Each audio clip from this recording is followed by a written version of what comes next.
ये कहानी धुएं से घिरे उस जंगल की है जहां इंसानों द्वारा फैलाए गए केमिकल वेस्ट के कारण कई जानवर म्यूटेंट बन गए थे। उन खतरनाक म्यूटेंट्स में सबसे डरावना था जंगल का नया राजा, जो शेर नहीं बल्कि एक छोटा हिरण था। अब वो हिरण घास नहीं खाता था बल्कि इंसानों पर हमला कर उन्हें खा जाता था। तो चलिए ये कहानी शुरू करते हैं। तो कहानी की शुरुआत होती है माया और उसके बेटे बेंजी से, जो अपनी दादी के घर फैमिली गेट टुगेदर के लिए जा रहे थे। ये गेट टुगेदर खास तौर पर माया के परिवार के लिए रखा गया था, क्योंकि माया कई सालों से अपनी माँ और अपने भाई से मिलने नहीं गई थी। असल में माया कई बार उनसे मिलने जाना चाहती थी, लेकिन हर बार उसका पति उसे रोक देता था। इस बार भी उसने माया को रोकने की कोशिश की, लेकिन माया ने उसकी बात नहीं मानी और बेंजी को साथ लेकर अपनी माँ के घर निकल पड़ी। अब रात हो चुकी थी, उनका ड्राइवर बार बार ध्यान भटक रहा था और एक बार तो लगभग हादसा कर बैठा। ये देखकर सभी डर गए और बेंजी को उल्टी जैसा महसूस हुआ, इसलिए उन्होंने कुछ देर के लिए गाड़ी जंगल के किनारे रोक दी। फिर थोड़ी देर आराम करने के बाद बेंजी को राहत मिल गई। इसके बाद उसकी माँ भी उसके पास आकर बैठ गई और दोनों आपस में बातें करने लगे। कुछ समय बाद वे दोनों वापस गाड़ी की ओर लौटने लगे। जब बेंजी गाड़ी में बैठने वाला था, तभी उसने जंगल से अजीब और डरावनी गुर्राहट की आवाज सुनी। आवाज सुन के वो डर गया, लेकिन वहां उसे कोई दिखाई नहीं दिया। उसे लगा कि शायद ये उसका वहम है, तो वो गाड़ी में बैठने चला गया। जैसे ही गाड़ी वहां से निकलने लगी, जंगल की उसी दिशा में एक विशाल जानवर उन्हें घूरता हुआ दिखाई दिया। गाड़ी के अंदर माया और बेंजी खुश थे कि अब थोड़ी देर में वे अपनी दादी से मिलेंगे, लेकिन ड्राइवर अब भी लापरवाही से गाड़ी चला रहा था और बिना आगे देख के वो नीचे झुककर कुछ सामान उठाने लगा। तभी सड़क पर एक बड़ा हिरन जैसा जानवर तेजी से उनके सामने आ गया। ड्राइवर ने उसे देख लिया और गाड़ी मोड़ने की कोशिश की, पर जानवर ने जोरदार सिर मारकर गाड़ी को पलट दिया और कार कई बार लुढ़कती हुई सीधे जंगल के बीच जा रुकी। इतने खतरनाक हादसे के बाद भी गाड़ी के अंदर बैठे लोग जिंदा थे, लेकिन तभी उन्होंने देखा कि वही जानवर जिसने उन पर हमला किया था अब गाड़ी के चारों ओर घूम रहा है। ये देखकर सब लोग डर के मारे बिल्कुल चुप हो गए और उसके जाने का इंतजार करने लगे। लेकिन वो विशाल जानवर अचानक फिर से कार पर टूट पड़ा। ये देखकर सभी घबरा गए। वो कोई साधारण हिरन नहीं बल्कि एक बड़ा म्यूटेंट हिरन था, जिसे फिल्म में बैम्बी कहा जा रहा था। उसने गाड़ी पर जोर से हमला किया और अपने भारी वजन से कार की छत दबा दी। छत दबने से टैक्सी ड्राइवर की हड्डियां चटक गईं और वो वहीं फंस गया। इसी मौके का फायदा उठाकर माया और उसका बेटा किसी तरह कार से निकलने में कामयाब हुए और डर के मारे जंगल की ओर भाग पड़े। पीछे वो म्यूटेंट हिरन डरावनी गुर्राहट के साथ बस उन्हें घूरता रहा। उधर एक घर में माया की माँ मैरी जंगल की ओर देख रही थी और अजीब तरह से उसी जानवर को बैम्बी नाम से पुकार रही थी। घर के अंदर सभी लोग माया और उसके बेटे का इंतजार कर रहे थे। तभी उनकी नजर मैरी पर पड़ी, जो बाहर अकेली खड़ी थी। ये देखकर बेंजी के बड़े मामा की पत्नी सोच में पड़ गई कि इतनी रात को वो बाहर क्यों है। तभी बेंजी के छोटे मामा ने समझाया कि मैरी कई सालों से मानसिक स्थिति की शिकार हो चुकी थी और अक्सर अपने आप अकेली बाहर चली जाती थी। इसके बाद उन्होंने मैरी को अंदर लाकर सोफे पर बैठा दिया और उसी समय दरवाजे पर किसी ने दस्तक दी। दरवाजा खोला गया तो देखा वो और कोई नहीं बल्कि माया और उसका बेटा थे। अब माया ने सबको हादसे के बारे में बता दिया और तुरंत पुलिस को कॉल करने को कहा, लेकिन बेंजी के कजिन ब्रदर ने बताया कि यहाँ कोई सिग्नल नहीं है और टेलीफोन भी कई दिनों से बंद है। माया की कहानी सुनकर सबको ड्राइवर की चिंता होने लगी। हालात को देखते हुए छोटे मामा ने वहां जाने का फैसला किया और तुरंत वहां से निकल पड़ा। उसी जंगल में कुछ शिकारी अपनी गाड़ी से हादसे की जगह पर पहुंचे, मानो उन्हें पहले से ही पता हो कि वहां एक्सीडेंट हुआ है। वहां पहुंचकर उन्होंने गाड़ी के आसपास का इलाका खंगालना शुरू किया, लेकिन तभी जंगल से अचानक एक आवाज आई। ये सुनकर सभी शिकारी हथियार उठाकर सतर्क हो गए और उस आवाज की दिशा में जंगल के अंदर बढ़ गए। जंगल में वे सावधानी से शिकार की तलाश कर रहे थे। तभी एक शिकारी को पास से हल्की सरसराहट सुनाई दी, लेकिन वहां उसे कुछ दिखाई नहीं दिया। तभी उसे अचानक बाईं ओर से तेज आवाज आई और घबराकर उसने उसी दिशा में गोली चला दी। दुर्भाग्य से गोली किसी जानवर को नहीं बल्कि बेंजी के मामा को लगी और वो मौके पर ही गिर पड़ा। गोली की आवाज सुनकर बाकी शिकारी उसकी ओर दौड़े, लेकिन तब तक बहुत देर हो चुकी थी। बेंजी के मामा की मौत हो चुकी थी। किसी इंसान को मारने की वजह से वे पुलिस को बुलाने से डर गए और अंत में लाश छिपाने का फैसला कर लिया। उधर घर में मैरी अपने नोटबुक में एक काले साए जैसा बड़ा सींगों वाला डरावना जानवर बना रही थी। उसने वो डरावनी ड्राइंग दीवार पर टांग दी और कुछ ही देर बाद माया की नजर उस पर पड़ी। एक विशाल सींगों वाला जानवर हमला करता हुआ दिख रहा था। इसे देखते ही माया के रोंगटे खड़े हो गए। इसी बीच लिविंग रूम में मैरी बेहद डरी हुई नजर आ रही थी। उसने लैंप बंद किया और खिड़की के बाहर घूरने लगी। बेंजी भी वहां था और अपनी दादी को इस तरह देखकर हैरान रह गया। वो चुपचाप उनके पास जाकर खड़ा हो गया, मानो समझना चाहता हो कि उन्हें अचानक इतना डर क्यों लग रहा है। अचानक एक मरा हुआ पक्षी धड़ाम से खिड़की पर आ गया। ये देखकर दोनों डर गए। तभी लॉन की लाइटें बार बार झपकने लगी और अगले ही पल खिड़की के बाहर वही विशाल जीव दिखाई दिया जिसने पहले उन पर हमला किया था। बेंजी घबरा गया और जोर से अपनी माँ को बुलाने लगा। माया दौड़कर उनके पास पहुंची और खिड़की के बाहर झांका, लेकिन वहां अब कुछ नहीं था। तभी लाइटें दोबारा बुझी और तुरंत जल उठी। इस बार माया ने भी उस डरावने म्यूटेंट हिरन को साफ देखा। घबराकर उसने तुरंत बेंजी और मैरी को साथ लिया और वहां से निकल पड़ी। उसी क्षण वो विशाल हिरन खिड़की तोड़कर घर के अंदर कूदा। रसोई में मौजूद बाकी तीनों ने ये भयानक आवाज सुनी और धीरे धीरे उस दिशा में बढ़े। अचानक अंधेरे से बैम्बी बाहर निकला। उसे देखते ही सबके होश उड़ गए। वो घबराकर काउंटर के पीछे छिप गई, जबकि उसके पति और बेटा किचन की खिड़की से बाहर निकल गए। वो औरत बुरी तरह डर चुकी थी। अचानक उसे सिर पर पानी की बूंदें गिरती महसूस हुई। जैसे ही उसने ऊपर देखा, जानवर ने जोरदार दहाड़ मारी। औरत घबराकर बाथरूम की ओर भागी और दरवाजा बंद कर लिया, लेकिन वो म्यूटेंट हिरन दरवाजा तोड़कर जबरदस्त ताकत से अंदर घुस आया। वो खिड़की से कूदकर भागना चाहती थी, मगर अब बहुत देर हो चुकी थी। उसकी पीठ पर उस जानवर के नुकीले सींगों का वार हो चुका था। उधर परिवार के बाकी लोग जल्दी से ट्रेलर में जाकर बैठ गए और उस औरत के लौटने का इंतजार करने लगे।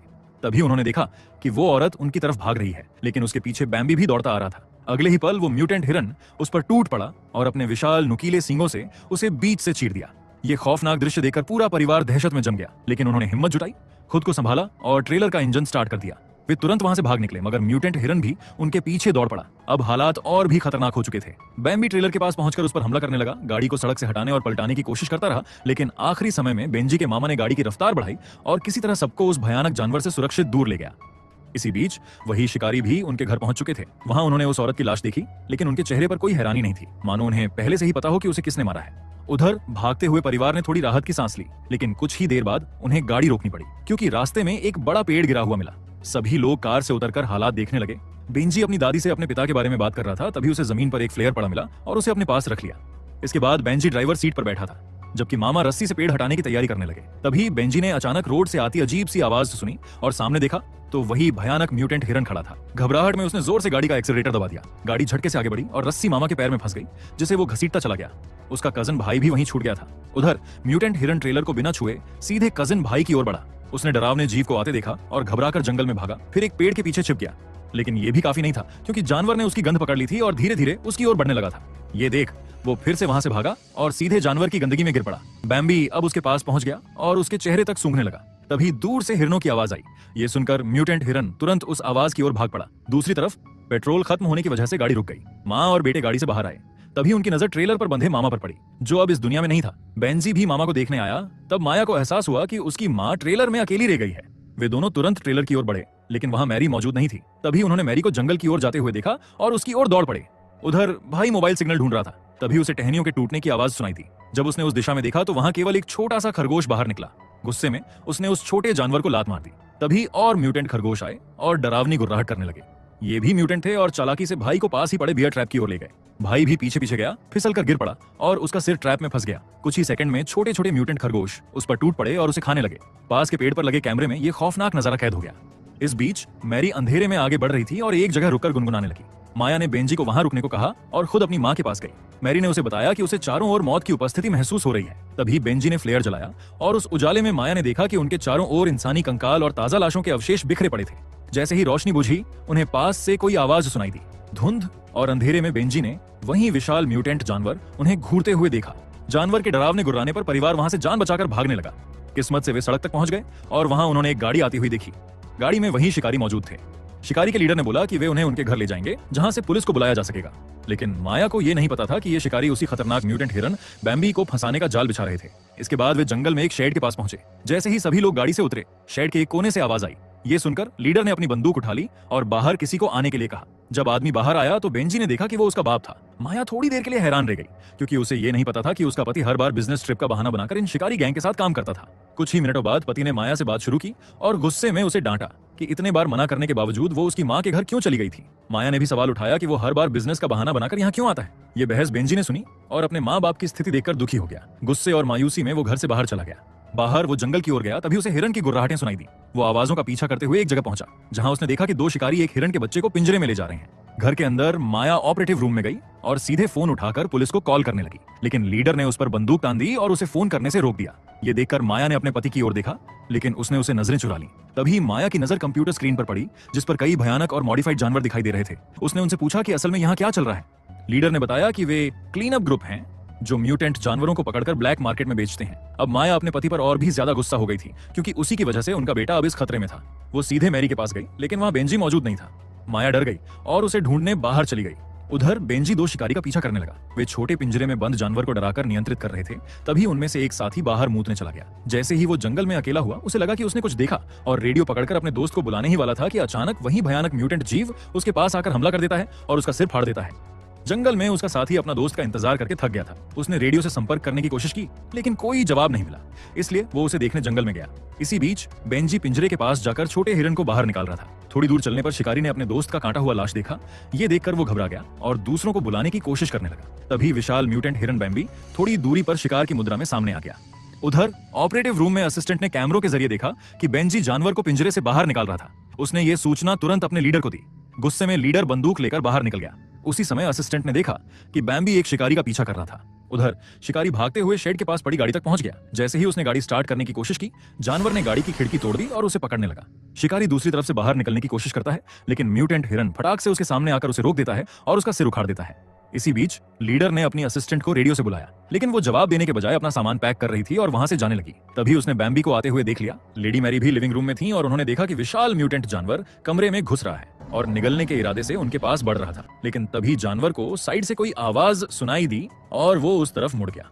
वो आवाज असिस्टेंट ने गलती से की थी, जो अब छिपे हुए कैबिन में बैठकर जानवर के चले जाने का इंतजार करने लगी।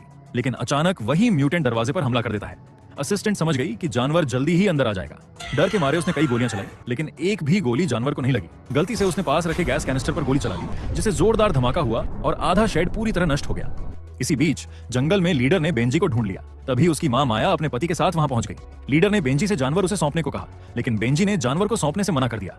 उसके बाप ने भी जोर देकर कहा, लेकिन बेंजी ने उसकी भी बात मानी नहीं। तभी चारों तरफ हल्की गुर्राहट गूंजने लगी। डरते हुए सभी ने पीछे मुड़कर देखा तो वो विशाल म्यूटेंट जानवर अब भी जिंदा था और उनकी तरफ घूर रहा था। जानवर सीधे लीडर की ओर दौड़ा। ये देखकर लीडर ने उस पर गोली चलाई, लेकिन बैम्बी ने उसे चकमा दे दिया और अपने सिंघों से उड़ा दिया। इसी बीच माया और उसका पति आपस में बहस करने लगे, जबकि जानवर धीरे धीरे बेंजी की ओर बढ़ रहा था। बेंजी का पिता ये देखकर भी कुछ नहीं किया और डर के मारे वहां से भाग गया।